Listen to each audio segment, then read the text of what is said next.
الشيطان الرجيم بسم الله الرحمن الرحيم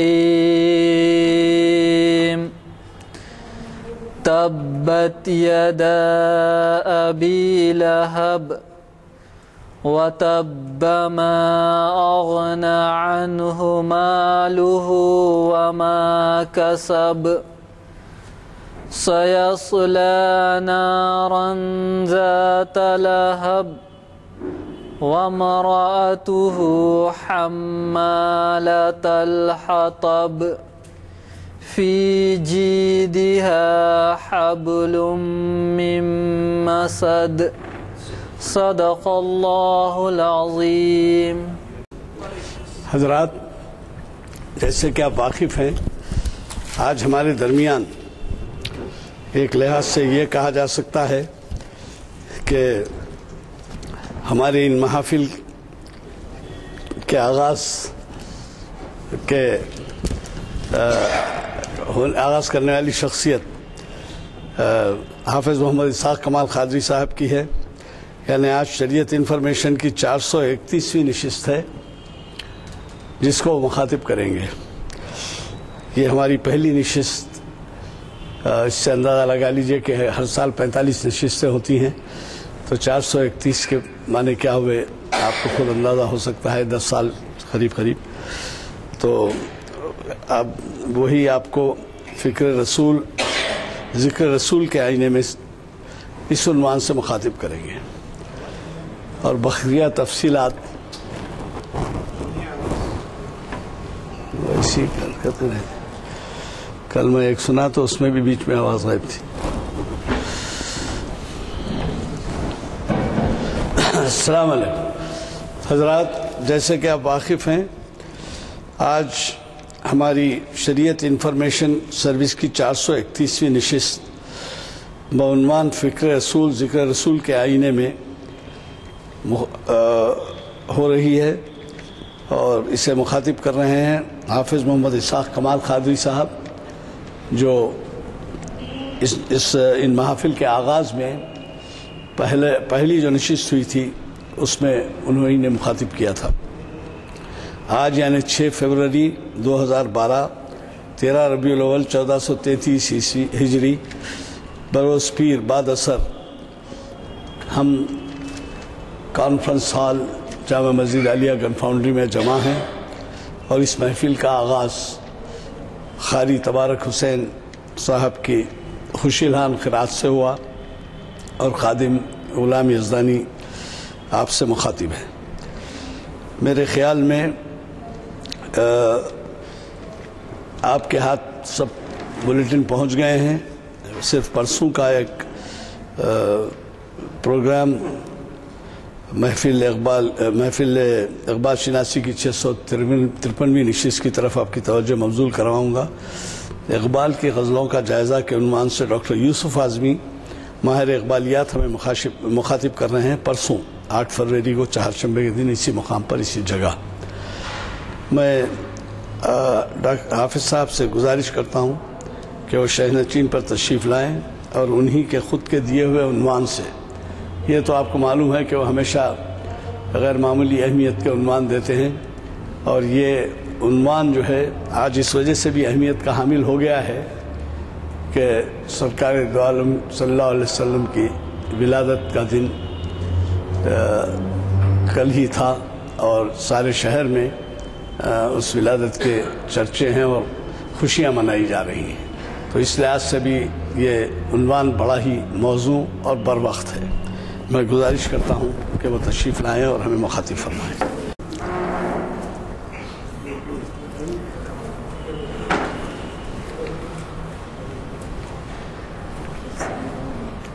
السلام علیکم ورحمۃ اللہ وبرکاتہ۔ بسم اللہ الرحمن الرحیم،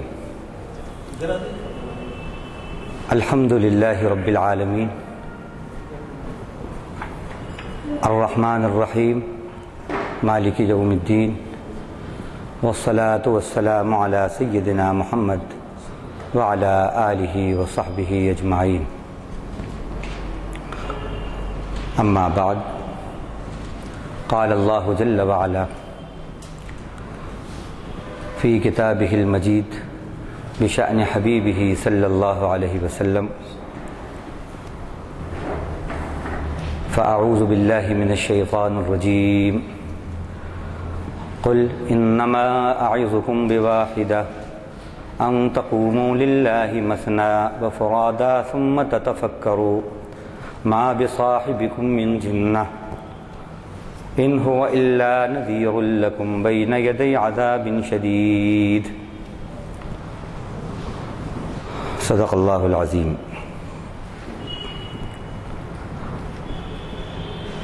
ہر قسم کی تعریف اللہ ہی کو لائق ہے جو تمام جہانوں کا پالنہار ہے،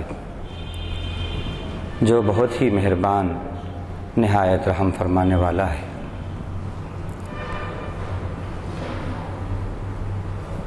جو بدلے کے دن کا مالک ہے اور جو تمام عالموں کا پالنہار ہے، ایسی بزرگ و برتر ہستی کے درود اور سلام ہوں اس کے آخری نبی حضرت محمد مصطفیٰ صلی اللہ علیہ وسلم پر، آپ کی آل پر، آپ کی اولاد پر، آپ کے اصحاب پر، آپ کے ازواج مطہرات پر، اور آپ کے ان تمام متبعین پر جنہوں نے آپ کی سنتوں کی اور طریق کی پیروی کی اور قیامت تک جو پیروی کرتے رہیں گے۔ اللہ کا وہ نبی جس کے بارے میں اللہ تعالیٰ نے فرمایا کہ تمام جہانوں کے لیے رحمت بن کر تشریف لائے، وَمَا أَرْسَلْنَاكَ إِلَّا رَحْمَةً لِّلْعَالَمِينَ۔ اللہ کے اس نبی پر درود ہوں اور سلام ہوں جن کی اتباع میں اللہ تعالیٰ نے اپنی محبت اور گناہوں کی مغفرت کا وعدہ کیا۔ قُلْ إِن كُنتُمْ تُحِبُّونَ اللَّهَ فَاتَّبِعُونِي يُحْبِبْكُمُ اللَّهُ وَيَغْفِرْ لَكُمْ ذُنُوبَكُمْ۔ اللہ کے درود اور سلام ہوں اللہ کے اس حبیب پر، اس نبی پر جن کی اطاعت میں اللہ تعالیٰ نے ہدایت کا وعدہ فرمایا، ان تطیعوہ تہتدوا۔ اللہ کے درود اور سلام ہوں اس پیغمبر پر، اس آخری پیغمبر پر جس کے طریق کی مخالفت میں اللہ تعالیٰ نے عذاب اور فتنوں کی وعید سنائی۔ فَلْيَحْذَرِ الَّذِينَ يُخَالِفُونَ عَنْ أَمْرِهِ أَن تُصِيبَهُمْ فِتْنَةٌ أَوْ يُصِيبَهُمْ عَذَابٌ أَلِيمٌ۔ حمد و صلاۃ کے بعد جیسا کہ آپ نے ابھی سنا، آج کے خطاب کا عنوان فکر رسول، ذکر رسول کے آئینے میں، سیرت رسول علی صاحبہ الصلاۃ والسلام فکر کی طالب ہے کہ اس میں غور و فکر کیا جائے۔ ذکر رسول میں اگر فکر رسول نہیں ہے تو وہ مفید ترین نہیں ہے۔ ایسا ہی ہے جیسا کہ کرنسی تو ہے لیکن پرانے زمانے کی ہے۔ ظاہر ہے پرانے زمانے کی کرنسی میوزیم میں تو رکھی جا سکتی ہے لیکن سکہ رائج الوقت نہیں ہوتی۔ سکہ رائج الوقت جو کرنسی ہوتی ہے بازار میں وہی چلتی ہے۔ ہمارے نبی کی سیرت قیامت تک سکہ رائج الوقت ہے، لیکن اس کے اندر کمال جبھی ہوگا اور یہ سکہ بازار کے اندر گرم بازاری کو اسی وقت دکھائے گا جب سیرت میں ذکر کے ساتھ فکر بھی ہو۔ آج ذکر رسول کی محافل کی ہر جگہ دھوم ہے لیکن فکر رسول موہوم ہے، اسی پر دل ہمارا مغموم ہے۔ اور اللہ تعالیٰ نے قرآن مجید میں اگر ہم غور کریں تو نبی کی سیرت کو غور و فکر کا موضوع بتایا ہے۔ جو آیت ہم نے پڑھی یہ سورہ سبا کی 46 نمبر کی آیت ہے۔ اس میں اللہ تعالیٰ نے فرمایا، اے نبی آپ فرما دیجئے میں تم کو ایک بات کی نصیحت کرتا ہوں، وہ یہ کہ تم اللہ کے لیے کھڑے ہو، دو دو ہو کر یا تنہا تنہا ہو کر، اور پھر اس کے بعد غور کرو، غور و فکر کرو۔ کیا؟ کس بارے میں غور کرو؟ اس بارے میں کہ تمہارے ساتھی جو ہیں، تمہارے صاحب جو ہیں محمد صلی اللہ علیہ وسلم، ان کو دیوانگی نہیں ہے، وہ تو بس ایک کھلے آگاہ کرنے والے، ڈرانے والے ہیں اس عذاب سے جو تمہارے سامنے ہے۔ یہ آیت ہمیں یہ بتا رہی ہے کہ اللہ کے نبی صلی اللہ علیہ وسلم کی سیرت غور و فکر کا عنوان اور غور و فکر کا موضوع ہے۔ اسی طرح سورۃ الاعراف آیت نمبر 184 میں بھی اللہ تعالیٰ نے فرمایا، مشرکین مکہ سے اور یہود و نصارہ سے جو بھی اس وقت موجود تھے، اولم یتفکروا ما بصاحبہم من جنہ ان هو الا نذیر مبین، کیا انہوں نے غور نہیں کیا کہ ان کے ساتھی جو ہیں، ان کے صاحب جو ہیں محمد صلی اللہ علیہ وسلم، ان کو دیوانگی نہیں ہے اور وہ تو کھلے ہوئے ڈرانے والے ہیں۔ یہ آیت بھی ہمیں یتفکروا کے الفاظ سے یہ بتا رہی ہے کہ نبی کی سیرت میں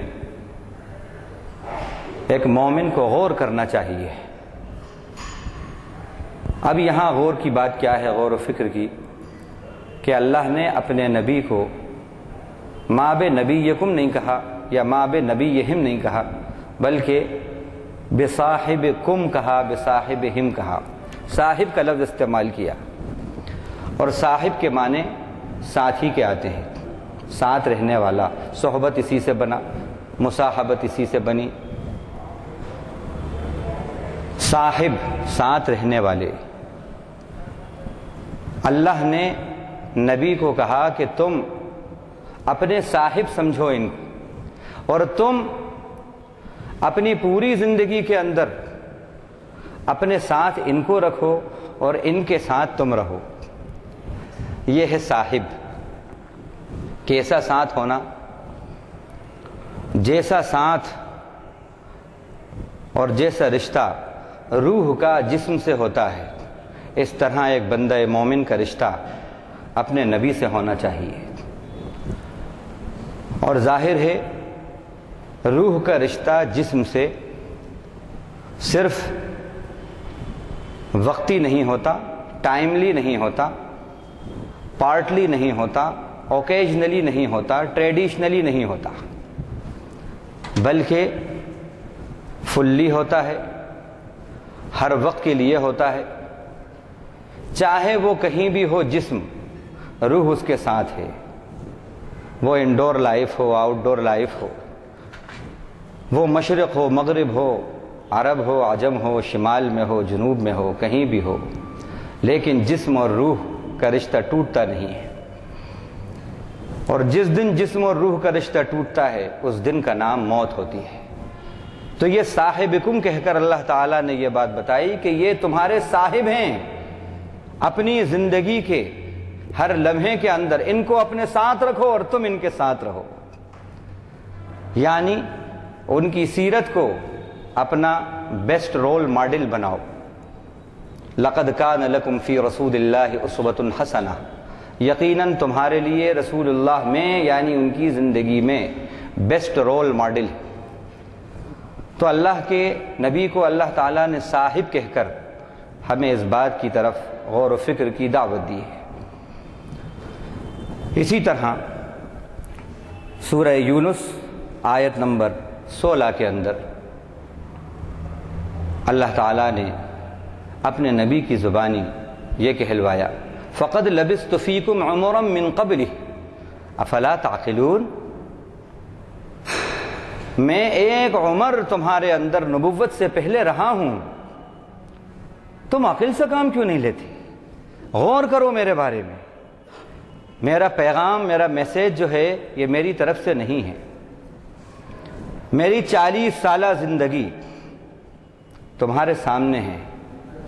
میری امانت، میری صداقت، میری لیاقت، میری ہدایت، میری عفت، یہ سب تمہارے سامنے ہے۔ اس پوری زندگی کے اندر کبھی خیانت یا کبھی جھوٹ کا کسی کو تجربہ نہیں ہوا۔ یہ غور و فکر کی بات ہے۔ یہ آیت بھی یہ کہہ رہی ہے افلا تعقلون، اللہ کے نبی فرما رہے ہیں اور اللہ آپ کی زبان سے یہ کہلوا رہا ہے کہ غور و فکر کرو میرے بارے میں، میری زندگی کے بارے میں، میری سیرت کے بارے میں۔ غور کیوں نہیں کرتے؟ عقل سے کام کیوں نہیں لیتے؟ افلا تعقلون۔ معلوم ہوا اللہ کے نبی صلی اللہ علیہ وسلم کی سیرت طیبہ عقل اور شعور حاصل کرنے کی چیز ہے۔ اس سے عقل، اس سے شعور حاصل کیا جائے، اس میں غور و فکر کیا جائے۔ اب ہم غور و فکر کرتے ہیں تو ہم یہ پاتے ہیں کہ آپ صلی اللہ علیہ وسلم کی جو سیرت طیبہ اللہ تعالیٰ نے قرآن میں بیان کی ہے وہ سراپا خود قرآن ہے، اور قرآن خود آپ کی سیرت ہے۔ حضرت عائشہ رضی اللہ عنہا سے کسی نے پوچھا نبی صلی اللہ علیہ وسلم کی سیرت کی کچھ باتیں بتائیے، تو اماں جان نے فرمایا کیا تم نے قرآن نہیں پڑھا؟ پھر آپ نے فرمایا جو قرآن ہے وہی نبی کی سیرت ہے، جو نبی کی سیرت ہے وہی قرآن ہے۔ اللہ تعالیٰ قرآن میں اپنے نبی کی جو صفات بیان کر رہا ہے اس طرح الذين يتبعون الرسول النبي الأمي الذي يجدونه مكتوبا عندهم في التوراة والإنجيل يأمرهم بالمعروف وينهاهم عن المنكر ويحل لهم الطيبات ويحرم عليهم الخبائث ويضع عنهم إصرهم والأغلال التي كانت عليهم فالذين آمنوا به وعزروه ونصروه واتبعوا النور الذي أنزل معه اولئک هم المفلحون۔ اللہ تعالیٰ نے اس آیت کے اندر نبی کی 6 صفات بیان کی ہیں کہ فرمایا کہ وہ لوگ جو رسول نبی امی کی اتباع کرتے ہیں وہ ان کو لکھا ہوا پاتے ہیں اپنے پاس تورات میں بھی اور انجیل میں بھی۔ نبی کی شان عالی یہ ہے کہ وہ ان کو بھلائی کا حکم کرتے ہیں اور ان کو برائی سے روکتے ہیں۔ 2 باتیں ہو گئی۔ تیسری بات وَيُحِلُّ لَهُمُ الطَّيِّبَاتِ، نبی کی تیسری صفت یہ بتائی کہ وہ ان کے لیے پاکیزہ چیزیں جو ہیں انہیں حلال قرار دیتے ہیں۔ چوتھی آپ کی صفت یہ بتائی وَيُحَرِّمُ عَلَيْهِمُ الْخَبَائِثِ، جو گندی باتیں ہیں، گندی چیزیں ہیں وہ ان پر حرام قرار دیتے ہیں۔ پانچویں بات وَيَضَعُ عَنْهُمْ إِصْرَهُمْ وَالْأَغْلَالَ الَّتِي كَانَتْ عَلَيْهِمْ، نبی کی پانچویں شان یہ ہے کہ وہ ان سے یعنی لوگوں سے ان کے بوجھ کو اور ان کے توق کو ہٹا دیتے ہیں، دور کر دیتے ہیں جو ان کے اوپر ہیں۔ فَالَّذِينَ آمَنُوا بِهِ وَعَزَّرُوهُ وَنَصَرُوهُ، لہذا وہ جو آپ پر ایمان لائے اور آپ کی حمایت کی اور آپ کی مدد کی اور اس نور کی پیروی کی جو ان کے ساتھ اترا، یہی لوگ فلاح پانے والے، کامیاب ہونے والے ہیں۔ اب یہاں پر نبی کی جو 6 صفات بیان کی، امر بالمعروف نہی عن المنکر، بھلائی کا حکم کرنا، برائی سے رکنا بھی اور روکنا بھی، بھلائی پہ چلنا، بھلائی کا حکم کرنا، برائی سے رکنا، برائی سے روکنا، حلال اور طیب کو اپنانا اور اسی کا پرچار کرنا، اور حرام، خبیث، گندی چیزوں کو ترک کرنا اور ان سے بچنے کا دوسروں کو بھی حکم دینا، دوسروں سے بھی بات کہنا۔ اور جو جاہلانہ رسم و رواج ہیں، جو جاہلانہ رسم و رواج کی زنجیروں کے اندر اور طوق اور سلاسل اور بوجھ کے اندر ہم دبے ہوئے ہیں اور زمانہ جکڑا ہوا ہے، نبی کی یہ شان بتائی کہ وہ بوجھ ہٹانے والے ہیں۔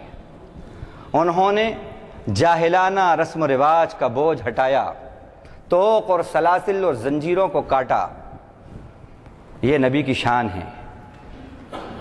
اور اس کے بعد یہ کہا کہ جو لوگ اس نور کی پیروی کریں گے جو ان کے ساتھ اترا ہے، قرآن حکیم، تو انہی کے لیے فلاح ہے، دونوں جہاں میں وہ کامیاب ہوں گے۔ مفلح اور فلاح کے بارے میں علماء نے لکھا ہے، فلاح اس کامیابی کو کہتے ہیں جو دونوں جہاں سے تعلق رکھتی ہے۔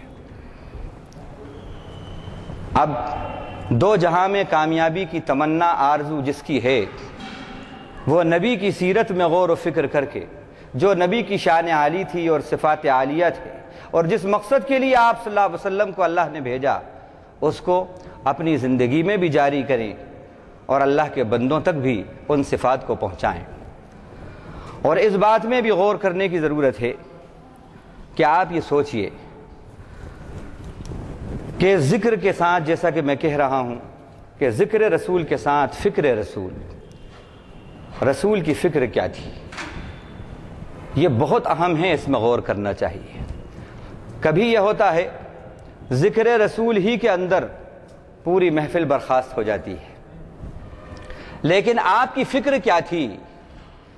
آپ کو اللہ تعالیٰ نے اس دنیا کے اندر آخری پیغمبر بنا کر، خاتم النبیین بنا کر کیوں بھیجا؟ آپ نے آخر زہر نوش فرما لیا کھانے کے اندر جو یہودی عورت نے دیا، کیوں؟ کیا سبب تھا؟ جنگ احد کے اندر کس سبب سے آپ کے دندان مبارک شہید ہوئے؟ کیا سبب ہے وہ؟ غور و فکر کرنا۔ آپ صلی اللہ علیہ وسلم زخمی ہوئے، آپ کی پیشانی لہو لہان ہوئی، غشی آپ پر طاری ہوئی جنگ احد میں، کیوں؟ کس سبب سے؟ اس میں غور و فکر کرنا۔ آپ کی سیرت طیبہ میں کیا سبب ہے وہ؟ یہ اسباب کا چرچا کرنا۔ اللہ تعالیٰ نے طائف کے اندر آپ صلی اللہ علیہ وسلم نے اتنی تکلیفیں کیوں سہیں؟ پتھر کھائے اور دعائیں دیں، کیا سبب تھا وہ؟ آپ کے اوپر یہ غم زدہ اور غمگین شام کیوں آئی؟ شعیب ابو طالب کی گھاٹی کے اندر 3 سال تک آپ کا اور آپ کے ساتھیوں کا کیوں بائیکاٹ کیا گیا؟ کس سبب سے کیا گیا؟ وہ کیا اسباب تھے؟ آپ کی 2 جوان بیٹیوں کو طلاق دے دی گئی، کیوں ہوا؟ کس سبب سے ہوا؟ آپ کے چچا کے جگر کو چاک کیا گیا اور چبا لیا گیا، کیوں کیا گیا؟ کس سبب سے ہوا؟ 2 مہینے کے چاند دیکھ لیتے تھے، اما جان فرماتی ہیں ہم 2 مہینے کے چاند دیکھ لیتے تھے، ہمارا چولہا نہیں سلگتا تھا۔ یہ غربت کو کیوں گوارا کیا؟ کیا سبب تھا؟ کیا سبب تھا؟ کبھی سوچا آپ نے؟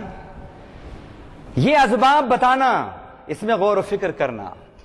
جس مقصد کے لیے اللہ کے نبی نے اپنی زندگی کا مشن بنایا اور جس کو اپنا مشن بنایا، اللہ نے جن اسباب کو اجاگر کرنے کے لیے اور جن باتوں کو زمانے میں عیاں کرنے کے لیے بھیجا، ان کا چرچا ہونا چاہیے۔ سیرت میں محمد کی ہر دکھ کا مداوا ہے، سیرت میں محمد کی ہر دکھ کا مداوا ہے، بس شرط ہے اتنی سی کردار میں ڈھل جائے۔ سیرت میں محمد کی ہر دکھ کا مداوا ہے، بس شرط ہے اتنی سی کردار میں ڈھل جائے۔ کیوں شور مچاتے ہو اغیار کی سازش کا؟ کیوں شور مچاتے ہو اغیار کی سازش کا؟ ہو خلق محمد تو پتھر بھی پگھل جائے، ہو خلق محمد تو پتھر بھی پگھل جائے۔ ذکر کو فکر نبی تم جو بنا لو، ذکر کو فکر نبی تم جو بنا لو، دل میں تم کو بھی بٹھا لے گا زمانہ۔ ذکر کو فکر نبی تم جو بنا لو، دل میں تم کو بھی بٹھا لے گا زمانہ۔ تم جو سیرت کو صورت سا نکھارو، تم جو سیرت کو بھی صورت سا نکھارو، تم جو سیرت کو بھی صورت سا نکھارو، سر پہ تم کو بھی اٹھا لے گا زمانہ، سر پہ تم کو بھی اٹھا لے گا زمانہ۔ جیسے تمہارے اسلاف نے اپنی سیرت کو ایسا سنوارا جیسے صورت کو انسان سنوارتا ہے، اور اس کو سیرت رسول کے آئینے میں ڈھالا انہوں نے، تو زمانے نے ان کو سر پہ اٹھا لیا تھا کہ آج بھی ان کا نام بغیر رحمت اللہ علیہ کے اور حضرت کے نہیں لیا جاتا، کوئی کھڑا نام لے نہیں سکتا۔ کیوں؟ سیرت کو انہوں نے اپنی نبی کی سیرت کے آئینے میں ڈھالا۔ تو اب ہمیں غور کرنے کی بات یہ ہے، اب وہ پہلو جو حالات حاضرہ کے تحت ہم نے لیے ہیں کچھ پوائنٹس، وہ ہم سیرت رسول کے اندر غور و فکر کریں گے۔ اس میں اللہ کے نبی صلی اللہ علیہ وسلم کی سیرت کا ایک ایک گوشہ ایسا ہے، پوری زندگی بولتے جائیے، بولتے رہیے، ختم ہی نہیں ہو سکتا۔ تو ہم نے حالات حاضرہ کے مطابق چند پہلو لیے ہیں جو آپ کے سامنے ہم پیش کریں گے۔ سب سے پہلی بات، آپ صلی اللہ علیہ وسلم کی زندگی کے اندر خوف خدا، خوف خدا کا پہلو بڑا نمایاں۔ آج ہم یہ دیکھتے ہیں کہ سیرت پہ بیان کرنے والے کے اندر بھی خوف خدا کم ہے، خوف خدائی زیادہ ہے۔ رب کا ڈر کم ہے، سب کا ڈر زیادہ ہے، خوف خدا کا فقدان ہے۔ اور نبی کی سیرت میں اگر ہم غور کریں خوف خدا، تو کیا پہلو ہے خوف خدا کا؟ آپ فرماتے ہیں کہ میں دن بھر میں 70 مرتبہ سے بھی زیادہ اللہ تعالیٰ سے استغفار کرتا ہوں۔ استغفار کے معنی سمجھتے ہیں کیا ہے؟ رب سے مغفرت طلب کرنا، بخشش مانگنا۔ ارے آپ صلی اللہ علیہ وسلم کے بارے میں تو اللہ نے فرمایا لِيَغْفِرَ لَكَ اللَّهُ مَا تَقَدَّمَ مِن ذَنبِكَ وَمَا تَأَخَّرَ۔ آپ تو بخشا ہیں، پھر آپ صلی اللہ علیہ وسلم 70 مرتبہ استغفار فرما رہے ہیں۔ یہ ہمارے لیے غور کرنے کی بات ہے۔ بخشائی ہستی اتنا ڈر رہی ہے، اتنا کانپ رہی ہے، ہم گناہوں کے اندر اٹے ہوئے ہیں، اور پھر بھی سال میں چند منٹ گزارنے کے بعد یہ سمجھتے ہیں کہ ہماری مغفرت ہو گئی، ہم بخشیے گئے۔ یہ بھی غور کرنے کی بات ہے، خوف خدا۔ دعا کے اندر آپ دعا کرتے ہیں استغفر اللہ ربی من کل ذنب اذنبتہ عمدا او خطأ، میں اپنے پروردگار سے میرے گناہ کی بخشش طلب کرتا ہوں، وہ گناہ جو میں نے قصدن کیے یا غلطی سے کر دیے۔ نہ قصدن ہوئے ہیں آپ سے کوئی گناہ، اور نہ سہون ہوئے ہیں آپ سے کوئی گناہ۔ اللہ کے نبی کی ما قبل نبوت زندگی بھی پاکیزہ ہوتی ہے، اور ما بعد نبوت زندگی بھی پاکیزہ ہوتی ہے۔ اللہ کے نبی کی طاہر ہیں، اطہر ہیں آپ کی زندگی، آپ کی سیرت طیبہ۔ اللہ تعالی نبی جس کو بناتے ہیں وہ نہایت پاکیزہ کردار کا حامل ہوتا ہے، وہ دعا مانگتے ہیں۔ یہ غور کرنے کی بات ہے آپ کی سیرت میں۔ فکر رسول، ذکر رسول کے آئینے میں ذکر رسول بھی ہو رہا ہے، اب اس میں فکر رسول بھی ہمیں کرنا ہے، اپنا جائزہ ہمیں لینا ہے۔ ہمارے لیے بیسٹ رول ماڈل اللہ کے نبی ہیں، اب اپنا جائزہ لینا ہے خوف خدا کا کہ ہم کیسے ہیں۔ استغفر اللہ ربی من کل ذنب اذنبتہ عمدا او خطأ او سرا او علانیہ، اے اللہ جو میں نے چھپ کر کرے ہیں، جو میں نے کھل کر کرے ہیں، اس کی بھی میں تجھ سے مغفرت اور بخشش طلب کرتا ہوں۔ واتوب الیہ، اور میں اس کی طرف رجوع کرتا ہوں، توبہ کرتا ہوں۔ من الذنب الذی اعلم، اس گناہ سے جس کو میں جانتا ہوں، ومن الذنب الذی لا اعلم، اور اس گناہ سے بھی جس کو میں نہیں جانتا۔ انک انت علام الغیوب، بے شک تو غیب کی باتوں کو خوب جاننے والا ہے۔ وکشاف القلوب، اور دلوں کے اندھیرے جھانٹنے والا ہے، وغفار الذنوب اور خوب گناہوں کو بخشنے والا ہے، ولا حول ولا قوت الا باللہ، نیک کام کرنے کی طاقت اور گناہوں سے بچنے کی قوت سوائے اللہ کے اور کسی کے اندر نہیں ہے۔ یہ ہم لا حول ولا قوت الا باللہ پڑھتے ہیں، لیکن آپ سے سچ کہتا ہوں 90.9 کوئی بھی لا حول ولا قوہ کو سمجھ کر نہیں پڑھتا، ہر ایک شیطان بھگانے کے لیے پڑھتا ہے، معاف کرنا اللہ ماشاءاللہ۔ جو کوئی غلط بات سنی لا حول ولا، غلط جگہ نظر پڑی لا حول ولا، ارے لا حول ولا قوہ کا مطلب کیا ہے؟ عربی میں حول کے معنی بھی طاقت اور قوہ کے معنی بھی طاقت، لیکن دونوں میں بڑا فرق ہے۔ حول ایمان کی اس طاقت کو کہتے ہیں جو نیک کام کرنے پر ابھارے آپ کو، اور قوت ایمان کی اس طاقت کو کہتے ہیں جو گناہوں سے روک دے آپ کو۔ اللہ کے نبی فرما رہے ہیں لا حول ولا قوہ، اور اس میں بھی لا جو ہے یہ لا نفی جنس کا ہے، پورے جینڈر کو نیگیٹ کر رہا ہے، پورا جو جینڈر ہے اس کو نیگیٹ کرنے کے لیے ایک لا آتا ہے۔ جیسے انگلش کے اندر ایک لا کے ایک نو ہوتا ہے، ایک ناٹ ہوتا ہے، نو اور نوٹ۔ نوٹ کے معنی نہیں ہے، نو کے معنی کوئی نہیں، کوئی نہیں، there is no God but اللہ، لا الہ الا اللہ کا ترجمہ۔ نو اور ناٹ میں جو فرق ہے وہی فرق یہاں پر ہے۔ نو یہ لا نفی جنس ہے، یہ عربی کے اندر یہ لا نفی جنس کے لیے لا آتا ہے، اور اس کی پہچان یہ ہے کہ اس کے بعد کا جو ناؤن جو اسم ہوتا ہے وہ کامن ناؤن ہوتا ہے، اس پہ ال نہیں ہوتا اور اس پہ ایک زبر ہوتا ہے، وہ پورے جنس کی اور جنڈر کی نفی کرتا ہے۔ لا حول، طاقت نام کی کوئی چیز نہیں ہے، کوئی چیز نہیں ہے، کسی کے اندر کوئی طاقت نہیں ہے نیک کام کرنے کی اور نیک کاموں پر کسی کو آمادہ کرنے کی، نہ اس کی عبادت کے ذریعے، نہ اس کی ریاضت کے ذریعے، نہ اس کے تقوی کے ذریعے، اگر ہے الا باللہ، اللہ کے ذریعے ہی ممکن ہے۔ اسی طرح لا قوہ، کوئی قوت نہیں ہے دنیا میں، کوئی قوت نہیں ہے جو گناہ سے روک سکے، نہ زمین میں کوئی قوت ہے، نہ آسمان میں کوئی قوت ہے، نہ مشرق میں کوئی قوت ہے، نہ شمال میں کوئی قوت ہے، نہ مغرب میں کوئی قوت ہے، نہ جنوب میں کوئی قوت ہے۔ اگر ہے گناہوں سے روکنے والی کوئی طاقت جو روک سکتی ہے وہ اللہ کی ذات گرامی ہے۔ آپ یہ فرما رہے ہیں لا حول ولا قوت الا باللہ العلی العظیم۔ اب اس دعا کے اندر آپ غور کریں کیسا خوف خدا ہے۔ اسی طرح سورہ مائدہ کی آتا ہے روایت میں ایک آیت، ان تعذبہم فانہم عبادک وان تغفر لہم فانک انت العزیز الحکیم، جس کا ترجمہ یہ ہے کہ آپ اگر ان کی بخشش کر دیں اے اللہ تو وہ آپ کے بندے ہیں، اور اگر آپ ان کو عذاب دیں تو آپ زبردست ہیں اور حکمت والے ہیں۔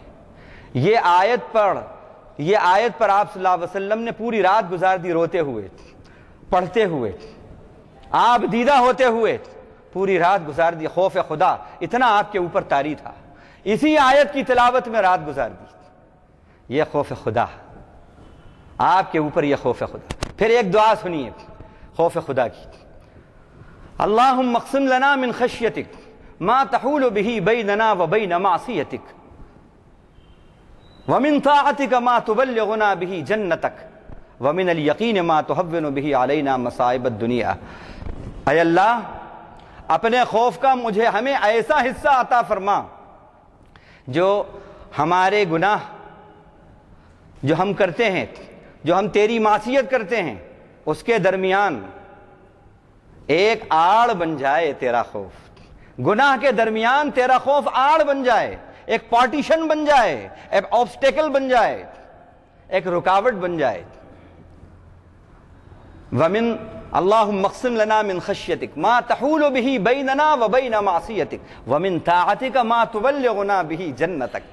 اور اے اللہ اپنی ایسی اطاعت، ایسی فرما برداری عطا فرمائیے جو ہمیں آپ کی جنت تک پہنچا دے۔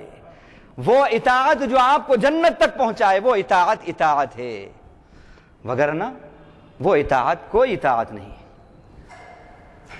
وَمِنَ الْيَقِينِ مَا تُهَوِّنُ بِهِ عَلَيْنَا مَصَائِبَ الدُّنْيَا، اور اے اللہ یقین کا ایسا حصہ عطا فرمائیے جس کے ذریعے آپ ہماری جو دنیا کی فکریں ہیں وہ سب آسان کر دیں۔ اب آپ غور کریں خوف خدا کیسا ہے اور خوف خدا کیا ہوتا ہے، وہ ڈیفینیشن اللہ بتا رہے ہیں۔ اللہ کے نبی کی دعا میں ہمیں معلوم ہو رہی ہے اصل خوف خدا وہ خوف خدا ہے جو آپ کو گناہوں سے روک دے، وہ خوف ہے جو آپ کے اور اللہ کی معصیت کے درمیان جو خوف ایک رکاوٹ بن جائے، وہ خوف ہے۔ اور اگر یہ خوف نہیں ہے، لاکھ کلوں پر ہاتھ مارتے رہیے رمضان کے اندر، توبہ توبہ توبہ توبہ، اور پھر 11 مہینے وہی حرکتیں، تو یہ خوف خدا نہیں ہے، کوئی خوف خدا نہیں ہے۔ اب اس ضمن کے اندر قرآن سے ایک حوالہ دوں گا آپ کو، شاید آپ کے لیے کچھ نئی بات ہو، حالانکہ دونوں باتیں قرآن میں ہی ہیں، لیکن ہماری نگاہ کبھی کبھی جاتی ہے کبھی نہیں جاتی۔ آپ دیکھیے شادی کی محافل کے اندر 4 آیتیں پڑھی جاتی ہیں، قاضی صاحب پڑھتے ہیں یہ 4 آیتیں، اور اگر قاضی صاحب سے پوچھیں کہ ان آیتوں کا ترجمہ کیا ہے تو 70% قاضی صاحب کو ہی پتہ نہیں ہوتا کہ ان کا ترجمہ کیا ہے۔ ایک فار گرانٹیڈلی ایک چیز چل رہی ہے۔ ارے اللہ کے نبی نے کیوں نکاح کے خطبے کے اندر ان آیتوں کا لزوم رکھا؟ 2 زندگیاں جڑ رہی ہیں، 2 فریق جڑ رہے ہیں، کتنی اہم اس کے اندر ہدایات ہیں۔ تو وقت نہیں ہے کیونکہ باتیں اور بھی ابھی بہت سی ہیں، اس لیے صرف اتنا بتاؤں گا، یا ایھا الناس اتقوا ربکم الذی خلقکم من نفس واحدہ، یہاں بھی اتقوا ربکم کے الفاظ آئے ہیں، اے لوگوں اپنے رب سے ڈرو۔ اسی طرح سورہ آل عمران کی آیت الذین آمنوا اتقوا اللہ حق تقاتہ ولا تموتن الا وانتم مسلمون، وہاں بھی اے ایمان والوں اللہ سے ڈرنے کا حق ہے، ایسے ڈرو، اور دیکھو تمہیں موت نہ آئے مگر فرما برداری کی حالت میں، اسلام کی حالت میں۔ سورہ احزاب کے آخری رکوع کی آیتیں 22 پارے کی، یا ایھا الذین آمنوا اتقوا اللہ وقولوا قولا سدیدا، وہاں بھی دیکھیے آپ ڈر کی بات ہے، اللہ سے ڈرو اور درست بات کہو۔ اب آپ مجھے بتائیے قاضی صاحب نے یہ اللہ کے ڈر کی اور خوف کی باتیں، اللہ کا فرمان اور نبی کی سنت، یہ دونوں باتیں پیش کریں، 1 منٹ یا چند منٹ نہیں گزرتے، اس کے بعد پھر جو ناچ رنگ ہوتا ہے، یہ سب آیتیں کہاں گئیں، یہ خوف خدا کا، یہ اللہ کا فرمان کہاں گیا، یہ رسول کی سیرت کہاں گئی؟ اتنی جلدی خدا کے فرامین کی حکم عدولی شاید کسی اور موقع پر نہ ہوتی ہو جتنی اس موقع پر ہوتی ہے، خوف خدا۔ تو اب یہ بتانا چاہ رہا ہوں میں کہ خوف 2 طرح کے ہوتے ہیں، ایک خوف ایمان، ایک خوف شیطان، 2 طرح کے خوف ہیں۔ سورہ حشر کے رکوع نمبر 2 کے اندر پارہ نمبر 28 رکوع نمبر 5 میں اللہ تعالیٰ نے ایک آیت بتائی، کمثل پہلے آگے کا پڑھ دوں تاکہ آپ لوگوں کو ذرا ذہن پہ بار ڈالنا پڑے۔ انی اخاف اللہ رب العالمین، بے شک میں اللہ سے ڈرتا ہوں جو تمام جہانوں کا پالن ہار ہے۔ کیسے زبردست الفاظ ہیں، اللہ کے کسی ولی کے ہی الفاظ معلوم ہوتے ہیں یہ، لیکن آپ کو سن کر حیرت ہوگی، یہ ابلیس، حضرت ابلیس کے الفاظ ہیں۔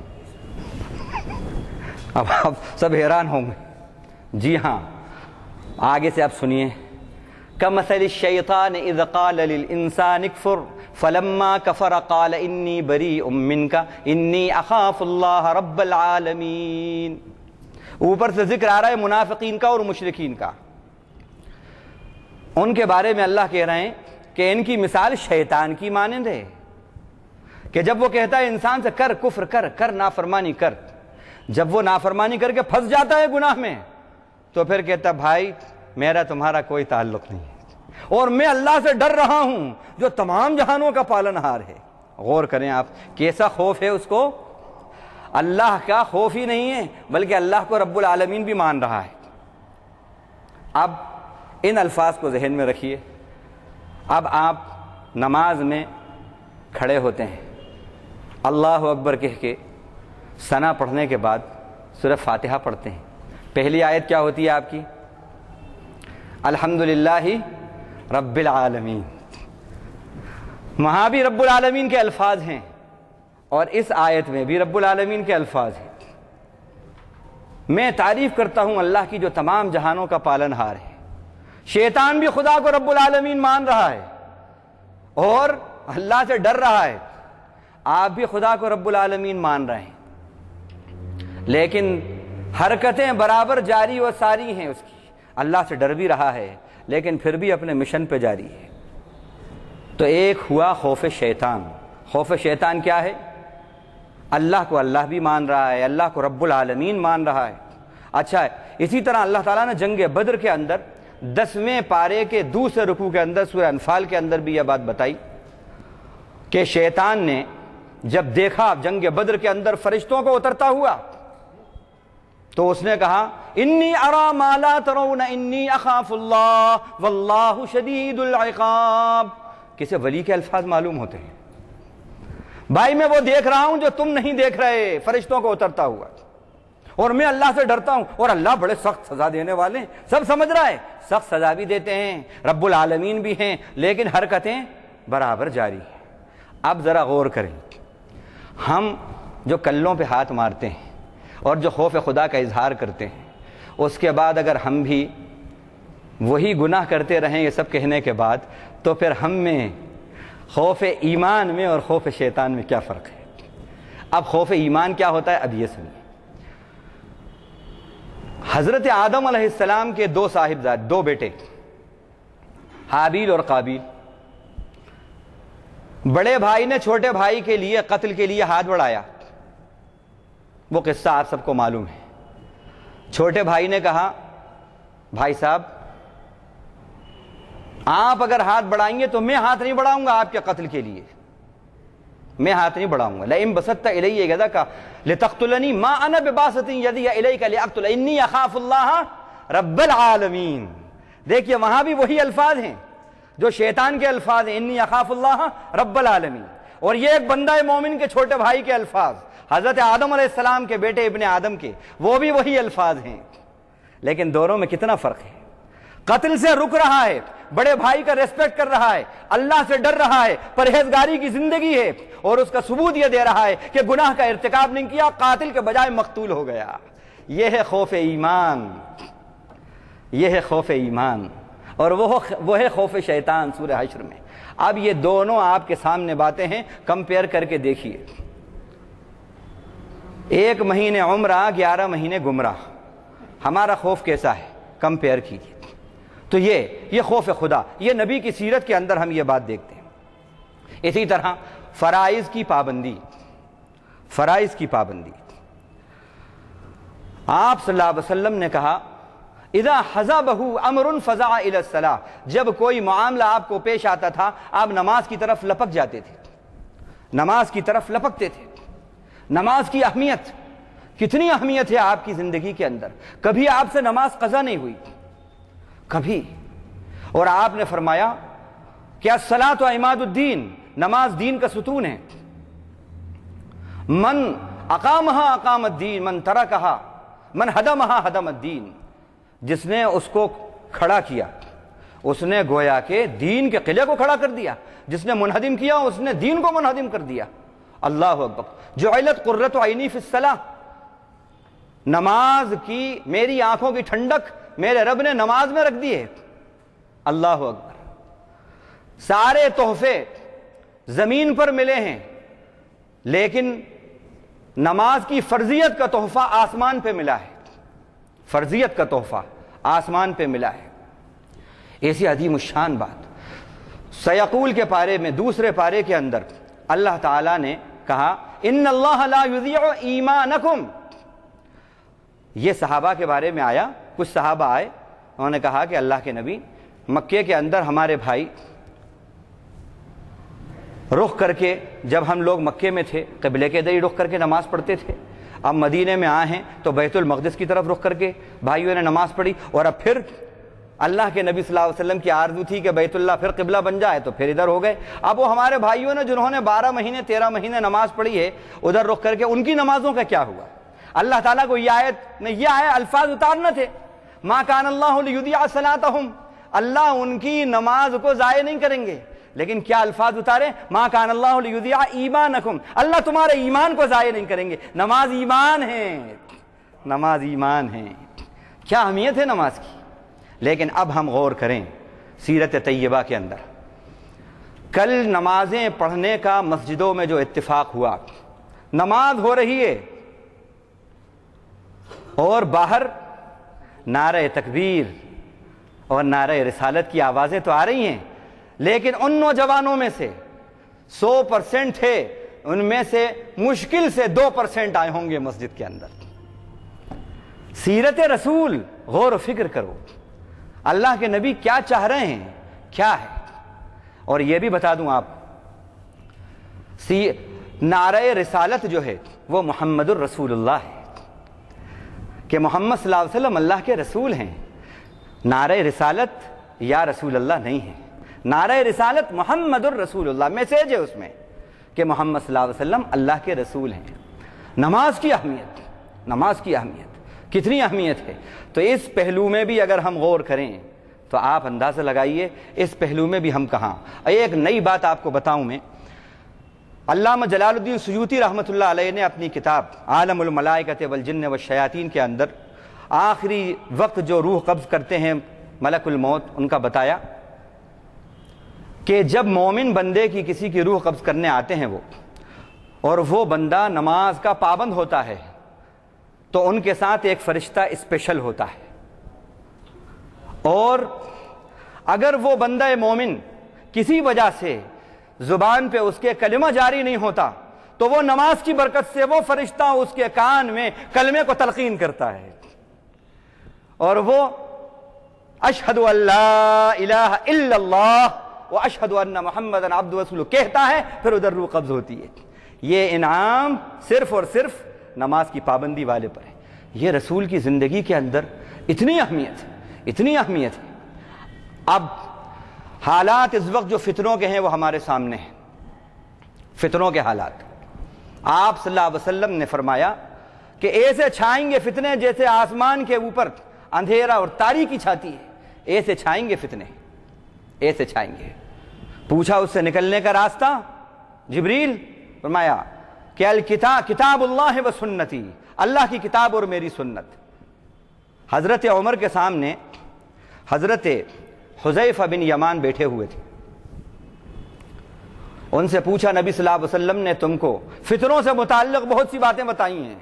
حضرت حذیفہ رازدار رسول کہے جاتے ہیں، اللہ کے نبی نے جتنی قیامت تک فتنے آنے والے ہیں آپ کو بتائے۔ ان کا کہ کچھ بتاؤ فتنوں کے بارے میں، تو انہوں نے کہا کہ نبی صلی اللہ علیہ وسلم نے فرمایا فتنۃ الاہل والمال والولد، مال کا فتنہ ہوگا، جان میں فتنہ ہوگا، آل میں فتنہ ہوگا۔ اور پھر فرمایا کہ نبی صلی اللہ علیہ وسلم نے فرمایا ان تینوں فتنوں سے بچنے کا ایک نسخہ آپ صلی اللہ علیہ وسلم نے فرمایا، وہ سنیں۔ فرمایا فتنۃ الاہل والمال والولد یکفرها الامر بالمعروف والنہی عن المنکر والصدقہ والصلاۃ فی وقتہا۔ 4 صفات اپنے اندر پیدا کر لو گے، 4 کام، 4 پوائنٹ پروگرام۔ اگر تم نے 4 نکاتی پروگرام اپنی زندگی میں، اپنی اولاد کی زندگی میں، اپنی زندگی میں، معاشرے میں جاری کر لیا، آپ صلی اللہ علیہ وسلم فرمایا مال کے فتنے، آل کے فتنے، اولاد کے فتنے، یہ سارے فتنے سب ختم ہو جائیں گے ان 4 صفات سے۔ کون کون سے؟ پہلا فرمایا بھلائی کا حکم کرو لوگوں کو، یعنی لا الہ الا اللہ کا پرچار کرو، حضرت ابن عباس نے فرمایا، اور لوگوں کو برائی سے روکو، یعنی شرک سے روکو، اور اس کے بعد پھر جتنے برائیاں ہوں ان سے روکو۔ تیسری بات فرمایا صدقہ، غریبوں، مسکینوں، محتاجوں کا خیال رکھو، صدقات کرو۔ چوتھا نماز کو وقت پہ پڑھو۔ یہ 4 باتوں سے فتنے دور ہوتے ہیں، فتنے دور ہوتے ہیں۔ یہ نماز کی اہمیت پر یہ بات تھی۔ اسی طرح آپ صلی اللہ علیہ وسلم کی زندگی میں توحید کا عقیدہ کتنا زبردست ہے، کتنا زبردست ہے، اللہ اکبر، کہ نماز کی کے سامنے سے گزرنے کے بارے میں ابن ماجہ کی ایک حدیث ہے کہ اگر لو علم المار ما علیہ الوزر، لوقف 40، اگر معلوم ہو جائے نمازی کے سامنے سے گزرنے والے کو کہ اس کا کیا وبال ہے تو 40 تک کھڑے رہنا وہ گوارا کرے۔ اب علماء نے لکھا ہے 40 دن، 40 ہفتے، 40 مہینے، 40 سال، اس میں سب آ گئے۔ اللہ اکبر، کیوں بھائی ایسی کیا بات ہے؟ سامنے سے گزرے ہی تو ہیں، کیا اسے نقصان ہو گیا؟ نہیں، چند سیکنڈ ہی کے لیے صحیح، لیکن یہ شائبہ ہوا کہ رب کے سامنے اور تمہارے سامنے یہ گزرا بھی کوئی تو کیسے گزرا؟ کوئی کسی کا گزر بھی تمہارے اور رب کے درمیان حائل نہیں ہونا چاہیے، مخلوق کا گزر بھی نہیں ہو تمہارے اور رب کی عبادت کے درمیان، کھڑے ہونا تو دور کی بات ہے۔ کتنی اہمیت، بہت سی باتیں ہیں بتانے کی، لیکن میں ٹچز دیتے ہوئے چلتا ہوں۔ اب ہم کمپیئر کریں کیا حال ہے۔ اللہ تعالیٰ نے قرآن مجید کے اندر 18 انبیاء کا ذکر کیا ہے سورہ انعام کے اندر، وَتِلْكَ حُجَّتُنَا آتَيْنَاهَا إِبْرَاهِيمَ میں، اور اس کے بعد کہا لَوْ أَشْرَكُوا لَحَبِطَ عَنْهُمْ مَا كَانُوا يَعْمَلُونَ، اگر یہ سب کے سب نبی بھی شرک کرتے ان کے سارے اعمال اللہ کارت کر دیتے۔ اللہ اکبر، نبی سے شرک ہو ہی نہیں سکتا، نبی معصوم ہوتا ہے، لیکن ایسی خطرناک بلا ہے کہ نبی وقت بفرض محال اگر ان سے بھی شرک ہو جاتا سارے اعمال اکارت ہو جاتے۔ نبی وقت آپ غور کریں، اب ہمارے پاس کوئی اعمال نہیں ہیں اور ہم شرک میں مبتلا ہیں، کیا حال ہوگا؟ دل روتا ہے۔ اخبار میں تصویر دیکھی، ہماری بہنیں مندر کے اندر بیٹھی ہوئی ہیں، مندر کے اندر جا رہی ہیں، بھجن اور کیرتن میں بیٹھی ہوئی ہیں، پجاری کے پاس جا رہی ہیں، وہ تانترک پجاری وہ اس کے پاس جا رہی ہیں اور وہ پوجا کر رہا ہے، برہنہ نیم برہنہ حالت میں وہ وہاں بیٹھی ہوئی ہیں، اور پھر یہ حال ہو رہا ہے کہ ایک پجاری جو ہے مہتر، اس سے ایک مسلم لڑکی نے شادی کر لی، اس سے 4 بچے ہو گئے اس کے۔ اللہ اکبر، یہ کیا عقائد ہیں؟ کیا ہو رہا ہے؟ اس پر جلسے کیوں نہیں ہوتے؟ اس پر جلوس کیوں نہیں نکلتے؟ عقیدے کا کیا بگاڑ ہے؟ جس میں ووٹ بینک معاف کیجئے ہمیں ملتا ہے، انہی ایشو کو وہ ایشو بناتے ہیں ہم۔ سیاسی قیادت اور دینی قیادت یہ دونوں کی ذمہ داری ہے کہ وہ ان ایشوز کو اٹھائیں۔ اللہ کے نبی نے فرمایا من لم یہتم بامور المسلمین فلیس منا، جو مسلمانوں کے معاملات کو اہمیت نہیں دیتا وہ ہم میں سے نہیں ہے۔ اب اس کے بعد اللہ کے نبی فرمایا کہ شادیوں سے متعلق، غم اور خوشی سے متعلق، تو یہ سمجھ لیجیے آپ صلی اللہ علیہ وسلم کی سیرت طیبہ میں اظہار مسرت اس طرح ہو کہ ازالہ مضرت ہو، اس میں اضافہ مضرت نہ ہو۔ آپ کے اظہار مضرت میں اگر کسی کے لیے مضرت اور نقصان میں اضافہ ہو رہا ہے، یہ نبی کی سیرت نہیں ہے، نبی کی سیرت نہیں ہے، یہ بتانا چاہ رہا ہوں۔ آپ نے اخبار میں پڑھا ہوگا، ابھی 2 سال غالباً 2 سال پہلے اولڈ سٹی کے ایک گھرانے کے اندر، ایک غریب گھرانہ، ایک خاتون کو قرض کی ضرورت پڑی 5000 کی، اس نے سود پر قرض لیا، دینے والا بھی مسلمان لینے والے بھی مسلمان، 5000 کا قرض، 7000 مٹی اور انٹریسٹ ادا کر چکی ہے، لیکن ابھی اصل باقی ہے، اصل باقی ہے۔ وہ پریشان کر رہا ہے، سود پہ قرض دینے والا صبح شام آ کے پریشان کر رہا ہے۔ بچی دیکھ کے پریشان ہو گئی کہ میرے ماں باپ کی بے عزتی ہو رہی ہے، اس نے اپنی عصمت کو داؤ پہ لگا دیا، اور پھر اس کے بعد آپ نے اخبار میں خبر پڑھی ہوگی، اس بچی کو 4 مینار پہ لے گیا، وہاں سے دھکا دے دیا، وہ بچی گر گئی۔ ایک طرف غربت کا یہ حال ہے ہماری، راشن کارڈز 1200 روپے کے اوپر، 1200 روپے قرض کے اوپر راشن کارڈ، غریب اپنے راشن کارڈ جو ہولڈر ہیں، جن کے پاس جو دکانیں ہیں راشنز کی، وہاں پر راشن کارڈز اپنے رکھ کر 1200 روپے قرض لے رہے، اور ان کے پاس 5 مہینے پڑے رہتے ہیں وہ، اور 5 6 مہینے وہ راشن اس سے لے کے بلیک میل کرتے رہتے ہیں، اور یہ غریب 1 روپیہ کلو چاول راشن سے اس کو ملتا ہے، یہ